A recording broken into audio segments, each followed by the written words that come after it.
सन्थ सब आसुच्च जोरदार भाया जना पड़ी ज्ञानी मानी बाबाजी उभय दल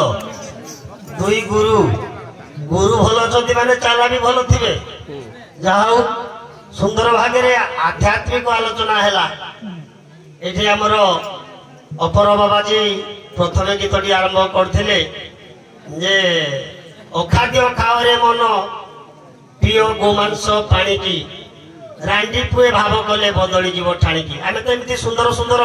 साधु गीत गुड़े कान शुणु किंतु ता अर्थ बुझी पारना हौ मु प्रथम पक्ष गुरुदेव बाबा को पचारि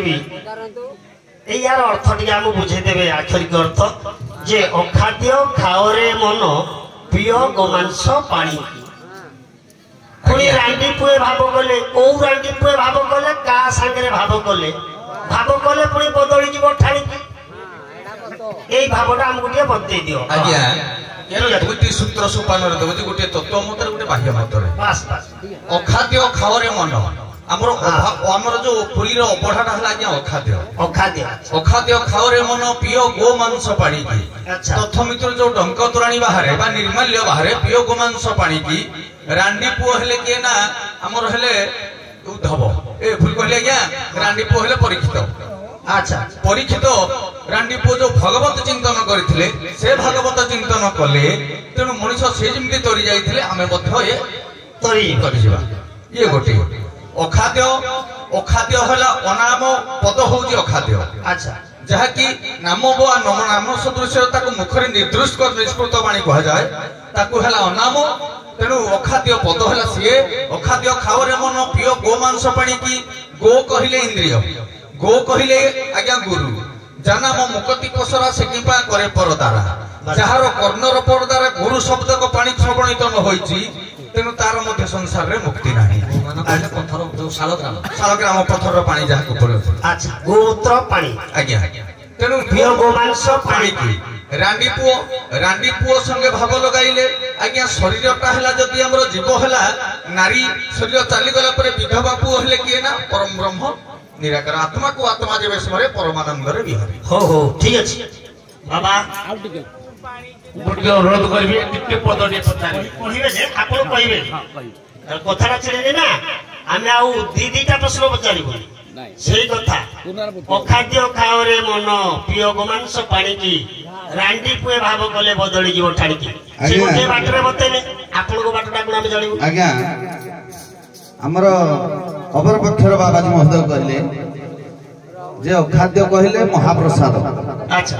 हैला किंतु ताही के ताको अखाद्य जहा खांते हम आज्ञा खाद्य जोडा न खांते ताको कहंती अखाद्य ओ कहले सर्पमोट रे बुझा जाए भाषा को सर मत अनुजाए ओ कहले आज्ञा विष्णु ओ कहले विष्णु खाद्य विष्णुकर खाद्य अखाद्य कहले किछि अवर्णनीय खाद्य नुह से होछि विष्णुकर खाद्य अखाद्य खाओ रे मन ओ कहले विष्णुकर खाद्य बा प्रिय होछि महाप्रसाद तेणु अखाद्य खाओ रे मन पियो गोमांस पाणी की आज्ञा गोमत पर्वतर शिलाखंड मान पड़ी गंडुकी नदी रे पड़ी से आज्ञा तार जो पानी की पाइले आमे से भगवान कर पानी की पाइले शालग्राम पानी अखाद्य खाओ रे मन पियो गोमांस पानी की रांडी पुओ संगे आज्ञा रांडी अलगा विधवा अलगा ना नहीं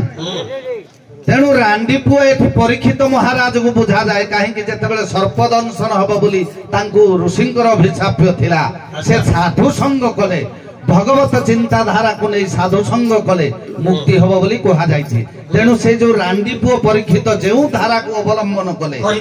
ताकु जदि आमे अवलंबन करिबा साधु संग करिबा भगवत चिंतन हबा ताहले मुक्ति पाइबा एठी आउ गोटे मझिरे कथा दिए कहउतले आपण दी थर रिपीट करदले जे गोमांस पाणी की गो कहिले आज्ञा इंद्रिय जोड़ा महाशय कहते किंतु गोमांस पाणी की आज्ञा गायत्री गो कहिले गायत्री ये गायत्री रस को आस्वादन करो गोमांस पाणी की पानी कहिले रस बा ଜଳକୁ ବୁଝାଯାଏ କିନ୍ତୁ ଗାୟତ୍ରୀ ରସକୁ ପାନ କର ବୋଲି ମଧ୍ୟ ତାହା କବିମାନଙ୍କର ପ୍ରମାଣ ଅଛି।